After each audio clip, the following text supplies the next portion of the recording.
نحمده ونصلي ونسلم على رسوله الكريم وعلى آله وأصحابه أجمعين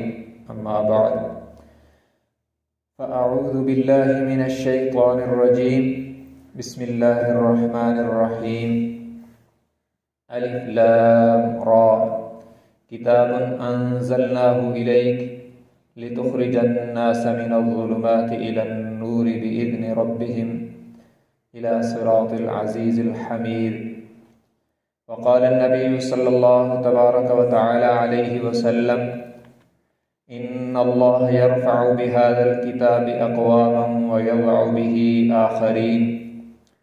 أو كما قال النبي صلى الله تبارك وتعالى عليه وسلم صدق الله وصدق رسوله النبي الكريم. محترمات معلمات و طالبات، آج ہم الحمدللہ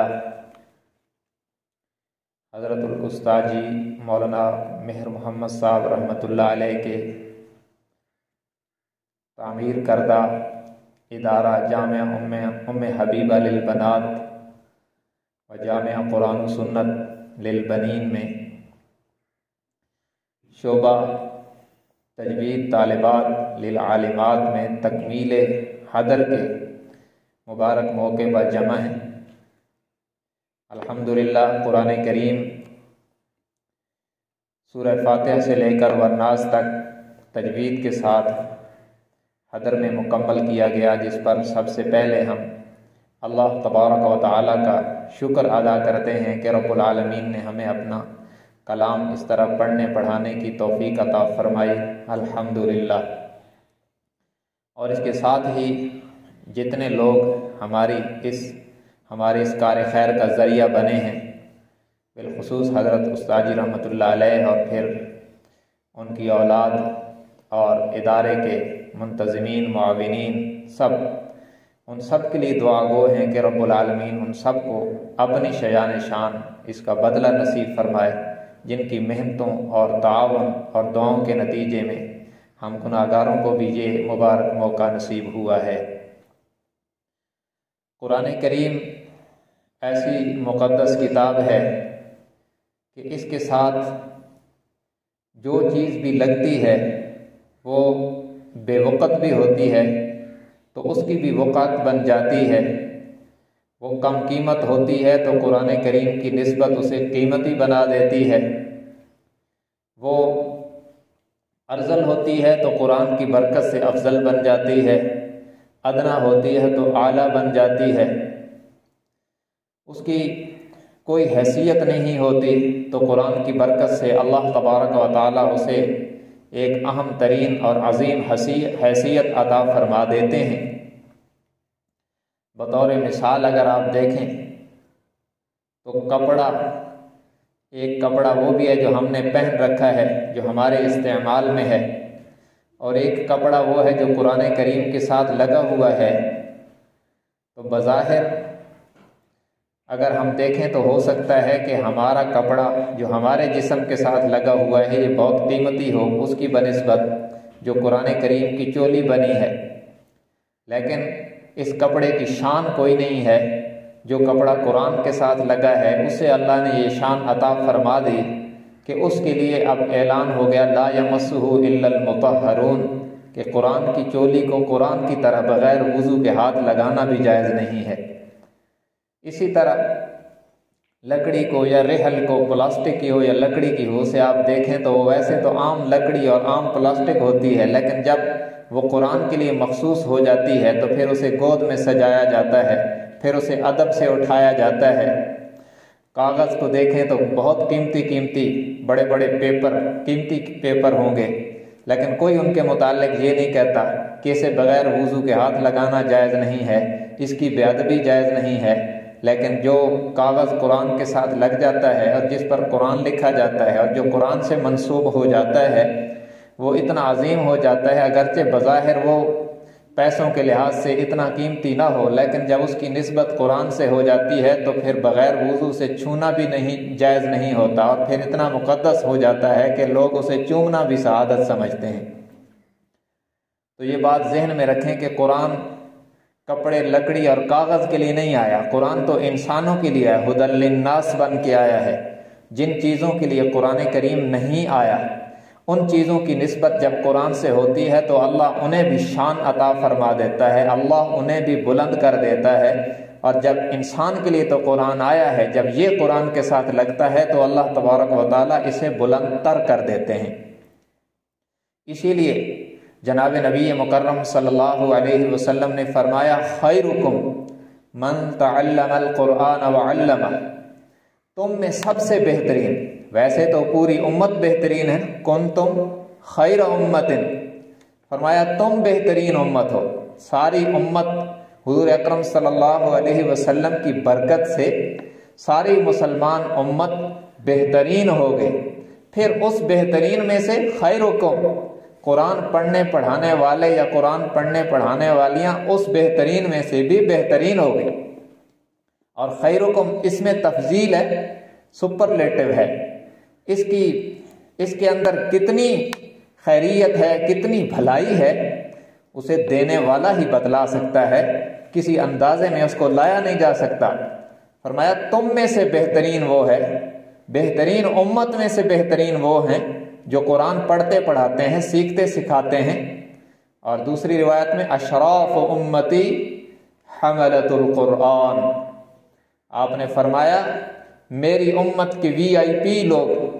میری امت کے عظمت، شرافت اور عزت والے لوگ وہ ہیں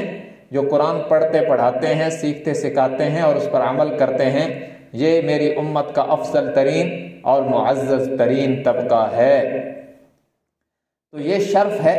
قرآن پڑھنے پڑھانے سے، اور قرآن کی نسبت سے جو ہمیں عطا ہوتا ہے ہمیں اسے سمجھنا چاہیے کہ ہم کوئی معمولی کام نہیں کر رہے، بلکہ اللہ کی مخلوق میں اس زمین پر جو سب سے افضل ترین کام ہے وہ ہے قرآن پڑھنا پڑھانا، سیکھنا سکھانا، اور وہ اس کے لیے اللہ نے ہمیں قبول فرمایا۔ تو رب العالمین کا بہت بڑا انعام ہوا، اس نعمت کا استحضار کر کے ہمیں شکر بھی ادا کرنا چاہیے، اس لیے کہ لئن شکرتم لازیدنکم، رب العالمین کا وعدہ ہے کہ تم شکر کرو گے تو نعمت بڑھے گی۔ تو ہم اس نعمت کا دل سے شکر ادا کریں کہ یا اللہ آپ کا شکر ہے، آپ نے اپنی کتاب کے ساتھ منسوب کیا، اسے پڑھنے پڑھانے کی، اسے سمجھنے سمجھانے کی اور اس پر عمل کرنے کی اور دوسروں کو عمل پر لانے کی ذمہ داری ہمیں سونپ دی۔ تو اس پر جتنا بھی شکر ادا کریں کم ہے۔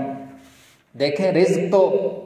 اللہ کے ذمے ہے، اللہ نے اپنے ذمے لے رکھا ہے، رزق تو سب کو ملتا ہے۔ وَمَا مِن دَابَّةٍ فِي الْأَرْضِ إِلَّا عَلَى اللَّهِ رِزْقُهَا، خود رب العالمین نے فرمایا رزق میرے ذمے ہے۔ ہاں اس کی تقسیم ہے، رزق تو وہ سب کو دیتا ہے، کسی کو رزق دے رہا ہے تو اس کو دکان پہ بٹھا دیا،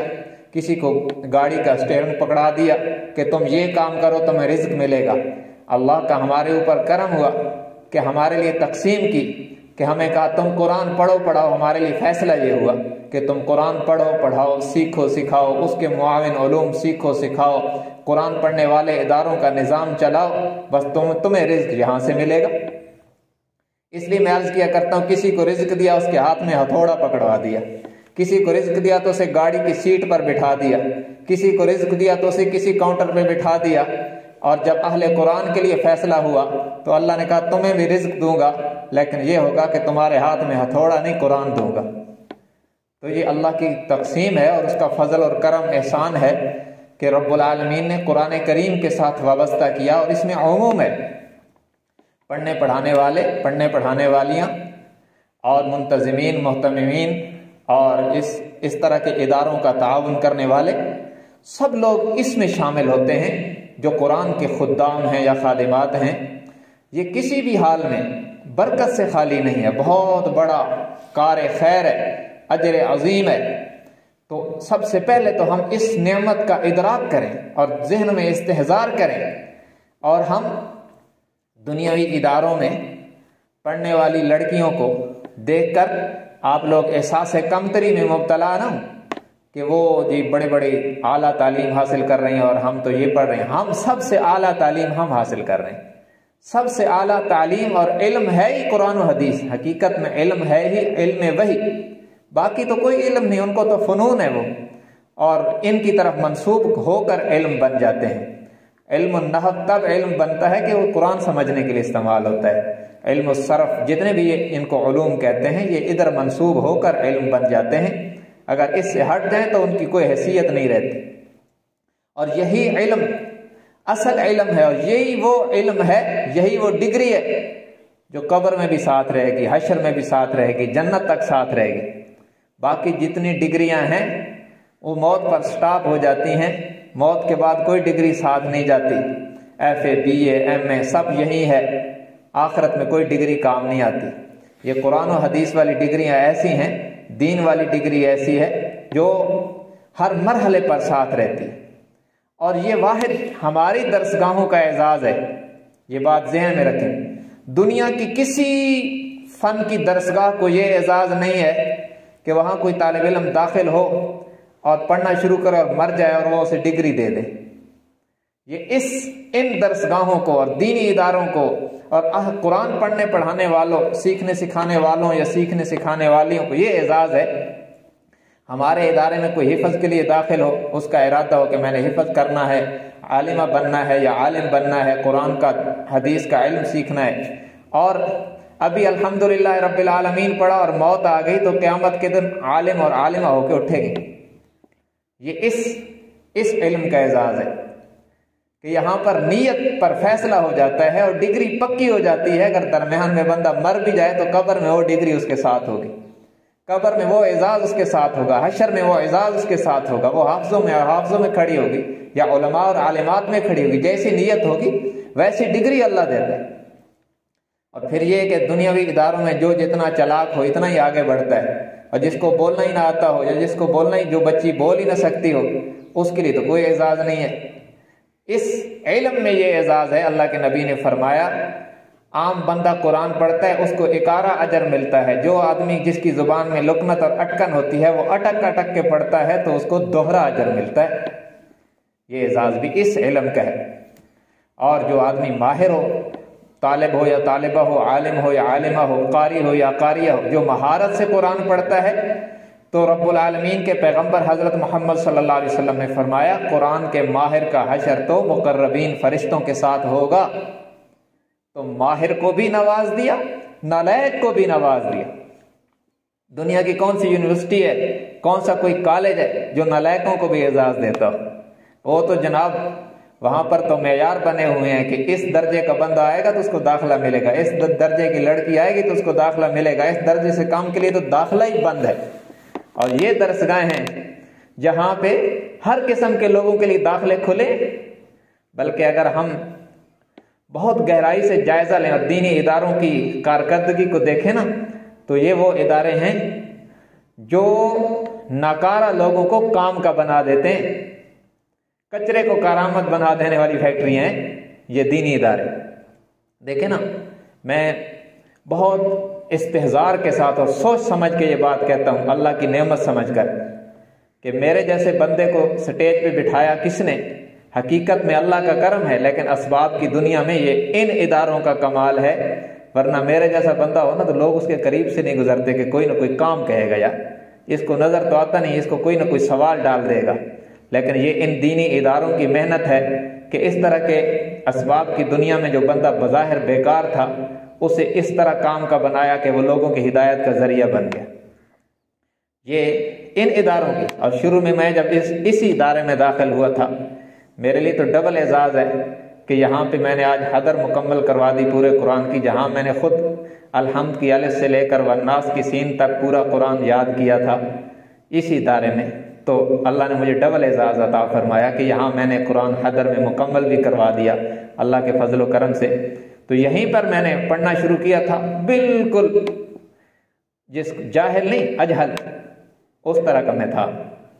جس آج جیسے کہتے ہیں نا فلاں بندہ غربت کی لکیر سے نیچے ہے،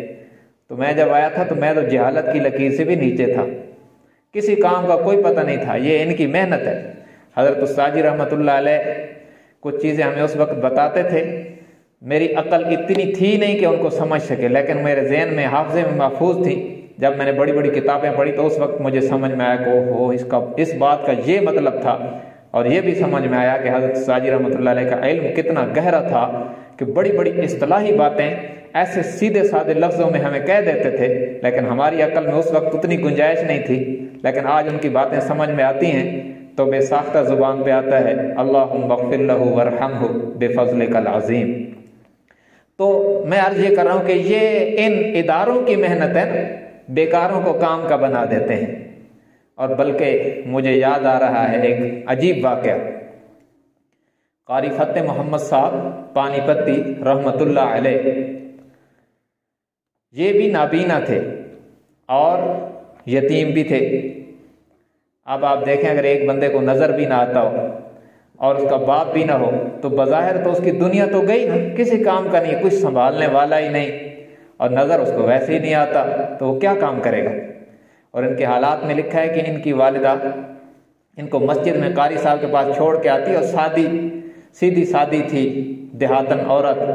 اور وہ جب بچے کو چھوڑ کے آتی، نابینا اور یتیم بچہ مسجد میں بٹھا کے آتی، تو فتح محمد نام تھا اور پرانی عورت تھی سادی، وہ چھوڑ کے آتی، وہ کہتی فتح پڑھ لے، میں مر جاؤں گی تو تجھے کون پوچھے گا۔ اور بات تو صحیح تھی کہ باپ ویسے نہیں ہے، نظر ویسے نہیں آتا، تو میں مر جاؤں گی تو تجھے کون پوچھے گا۔ اس شخص نے قرآن پڑھا،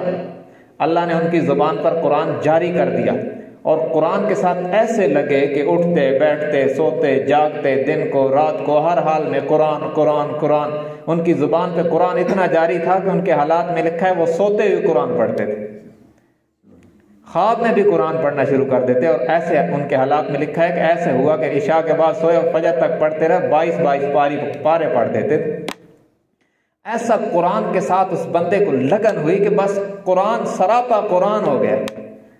اور اللہ نے بڑی خدمت لی، اور ایک وقت آیا کہ اللہ نے کرم فرمایا، اور اس بچے کو جس کو ماں کہتی تھی پڑھ لے میں مر جاؤں گی تو تجھے کون پوچھے گا،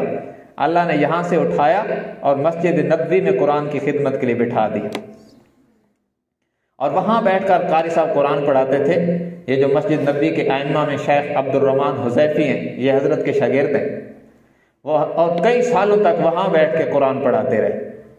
اور اس طرح قرآن پر فنا اور فدا تھے کہ آخری ایام میں حضرت پر سکتہ طاری ہو گیا، کومے میں چلے گئے۔ تو ان کے شاگرد بیٹھتے تھے ان کے پاس اور بلند آواز سے قرآن پڑھتے رہتے تھے۔ کئی دنوں سے کہتے ہیں کہ جب حضرت سکتے میں تھے اور سکتے کا تیسرا دن تھا،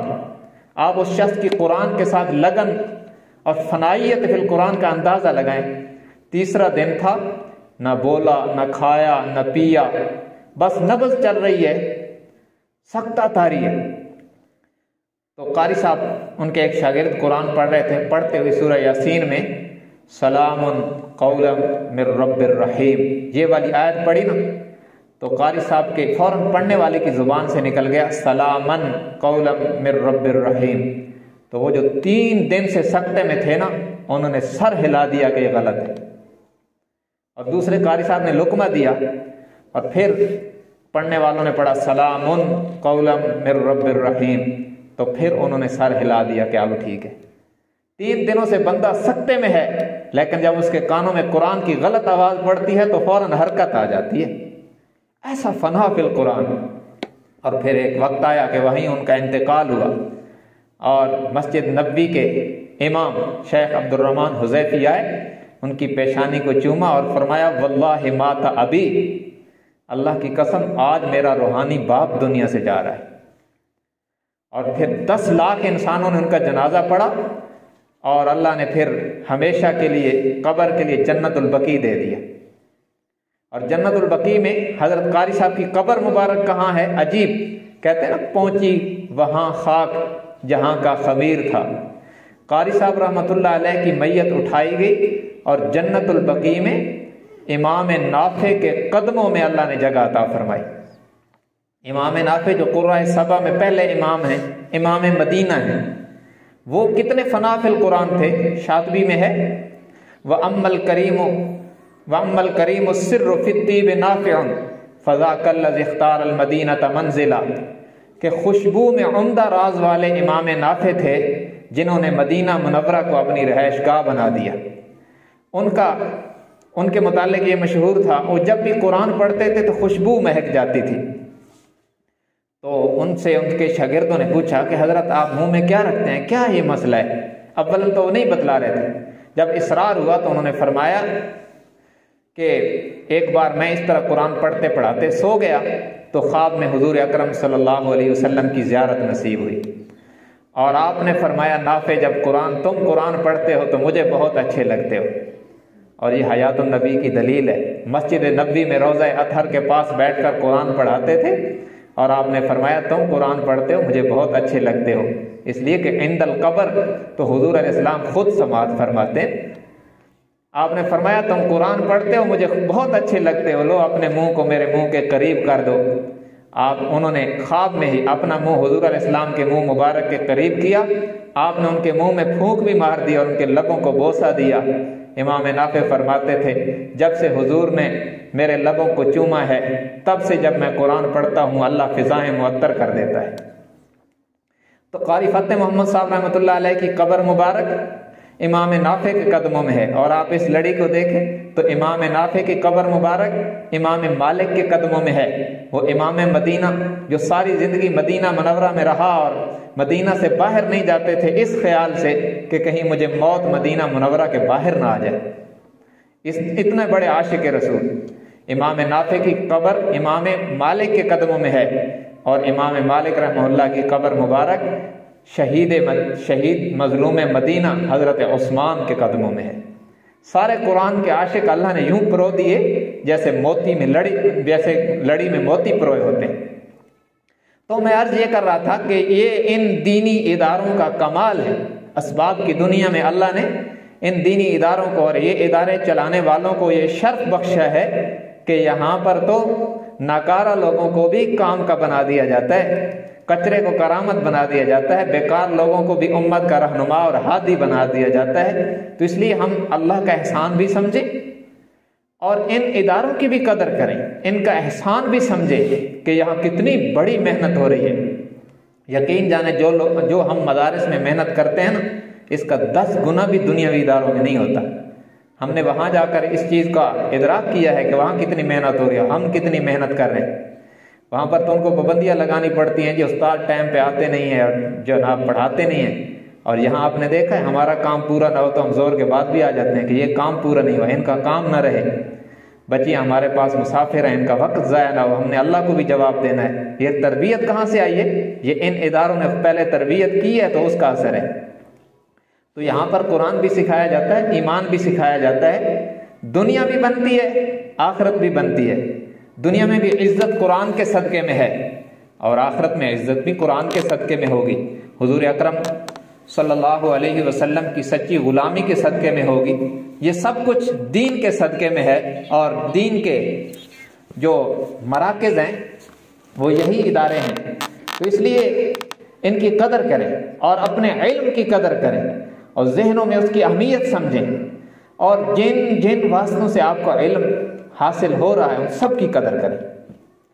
عام طور پر یہ ہوتا ہے کہ یہ تو ہمارے استاد ہیں اور یہ ہماری استانی ہے اور اس سے تو ہم نہیں پڑھتے۔ ادارے میں جتنے لوگ ہیں وہ سب ہمارے محسن ہیں، اور ان سب کی ہم قدر کریں اور محنت سے پڑھیں، اور اللہ کی نعمت سمجھ کر دنیاوی اداروں میں پڑھنے پڑھانے والوں کو اس نیت سے نہ دیکھیں کہ وہ اعلیٰ علم پڑھ رہے ہیں۔ اللہ نے ہمیں منع کیا، حضور علیہ السلام کو منع کیا، آپ تو دیکھتے ہی نہیں تھے نا، ان کی وساطت سے ہمیں منع کیا، لا تمدن عینیک الی ما متعنا بہ ازواجا منہم زہرۃ الحیاۃ الدنیا۔ فرمایا ان کی طرف آپ کی نظریں نہیں ہونی چاہیے جو دنیا کی زیب و زینت میں ہے اور دنیا کی چمک دمک میں ہے، ہم نے آپ کو اس سے بہت اعلیٰ نعمت عطا فرمائی ہے، آپ اس پر نظر کرو اور میرا شکر ادا کرو۔ وَأْمُرْ أَهْلَكَ بِالصَّلَاةِ وَاصْطَبِرْ عَلَيْهَا لَا نَسْأَلُكَ رِزْقًا نَحْنُ نَرْزُقُكَ وَالْعَاقِبَةُ لِلتَّقْوَىٰ۔ فرمایا آپ نماز پڑھیں اور گھر والوں کو بھی نماز پڑھایا کریں، اس میں کمی نہ کریں۔ مطلب یہ ہے کہ آپ دین پر عمل میں کمی نہ کریں، رزق میں ہم کمی نہیں کریں گے، نحن نرزقک، رزق میں ہم کمی نہیں کریں گے، والعاقبۃ للتقویٰ، اور بہترین انجام تو تقوی والوں کا ہے۔ تو اس لیے قرآن کا پیغام یہ ہے کہ اس کو پڑھیں پڑھائیں بھی صحیح، اور زندگی کو اس کے مطابق لانے کی کوشش بھی کریں۔ تو انشاءاللہ دنیا میں بھی اللہ عزت عطا فرمائیں گے اور آخرت میں بھی اللہ تبارک و تعالی ہمیں عزتوں سے نوازیں گے۔ بہرحال یہ اللہ کا بہت بڑا کرم ہوا، ہمارے لیے اعزاز کی بات ہے۔ اللہ تبارک و تعالی سے ہم اس موقع پر دعا کریں گے کہ اللہ تبارک و تعالی ہمیں اس پر استقامت بھی نصیب فرمائیں اور موت تک انہی درسگاہوں سے وابستہ رکھیں۔ وآخر دعوانا ان الحمد للہ رب العالمین۔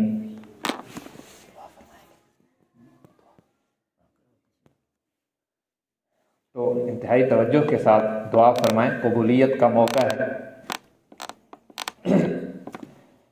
الحمد للہ رب العالمین الرحمن الرحیم مالک یوم الدین، اللہم صلی علی محمد النبی الامی وعلی آلہ وسلم تسلیما۔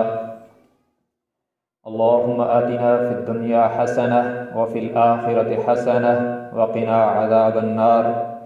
وقنا عذاب القبر وقنا عذاب الحشر وقنا عذاب الميزان۔ ربنا ظلمنا انفسنا وان لم تغفر لنا وترحمنا لنكونن من الخاسرین۔ اے الہ العالمین، آپ کا شکر، فضل، کرم، احسان کہ آپ نے ہمیں استادی کے قائم کردہ اس ادارے میں قرآن پڑھنے پڑھانے کے لیے قبول فرمایا اور آج حضر میں قرآن کریم مکمل کرنے کی توفیق عطا فرمائی۔ یہ حقیقت میں آپ کا کرم، فضل، احسان ہے۔ ہم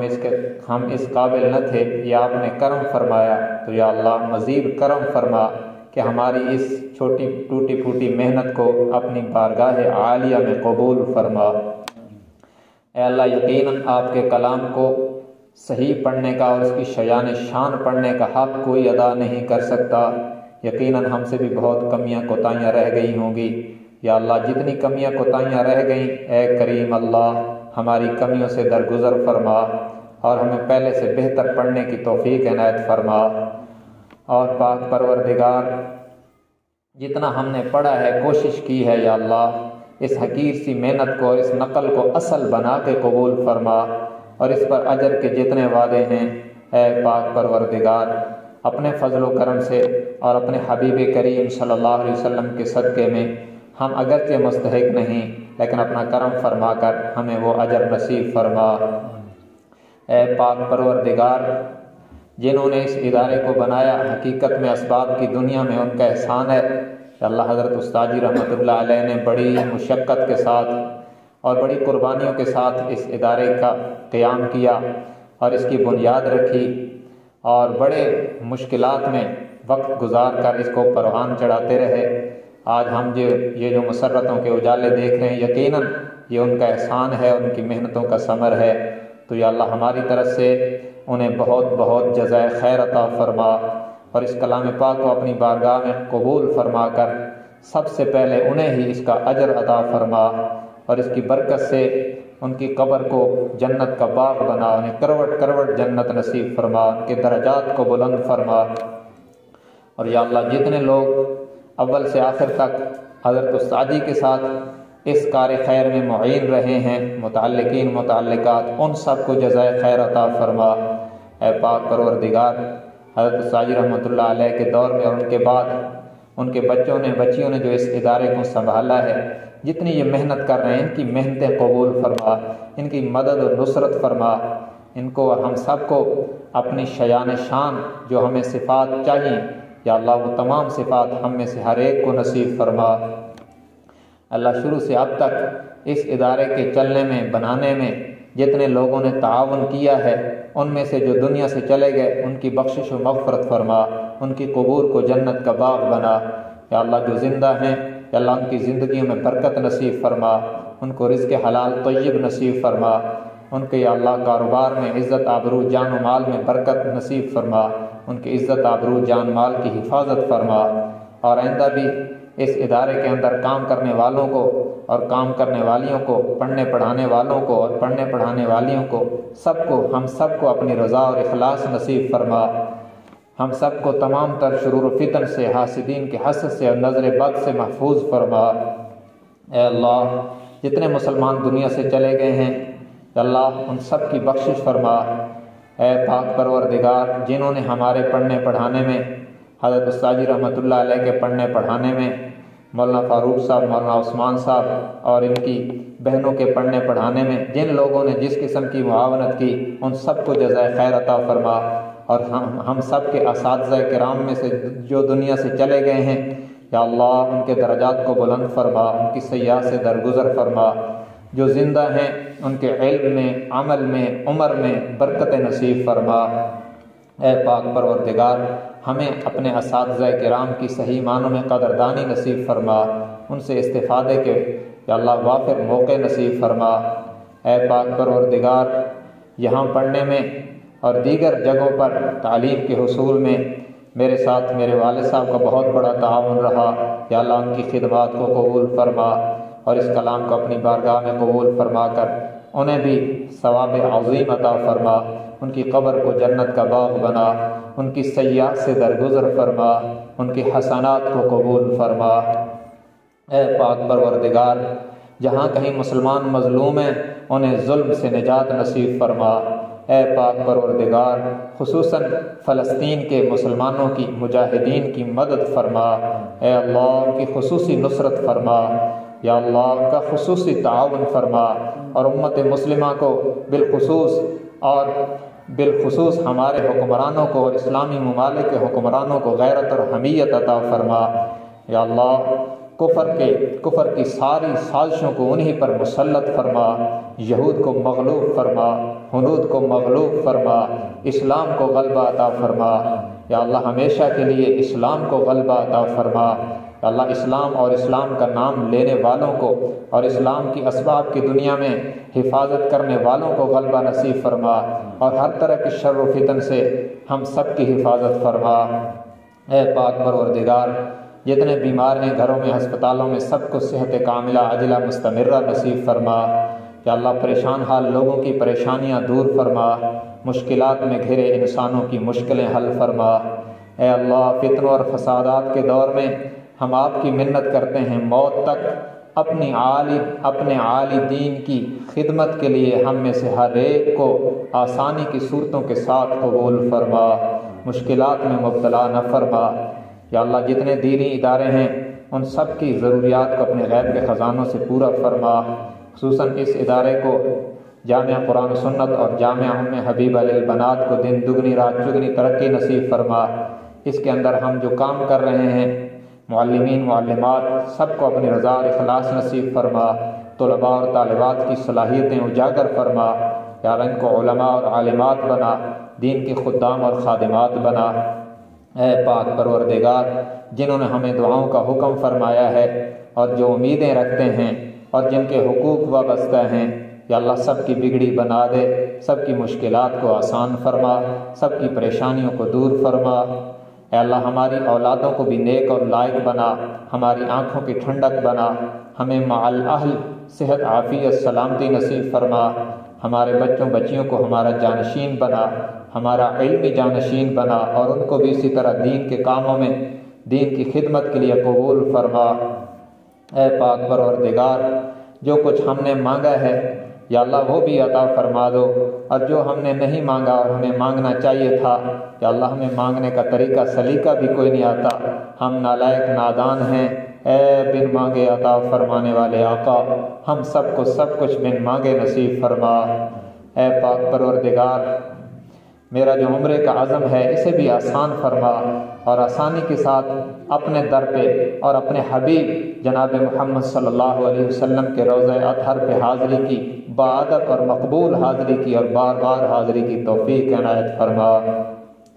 اللہم صلی علی محمد النبی الامی وعلی آلہ وسلم تسلیما۔ ربنا تقبل منا انک انت السمیع العلیم وتب علینا انک انت التواب الرحیم۔ اللهم اجعل آخر كلامنا لا إله إلا الله محمد رسول الله صلى الله تعالى على النبي الكريم وعلى آله وأصحابه أجمعين برحمتك يا أرحم الراحمين۔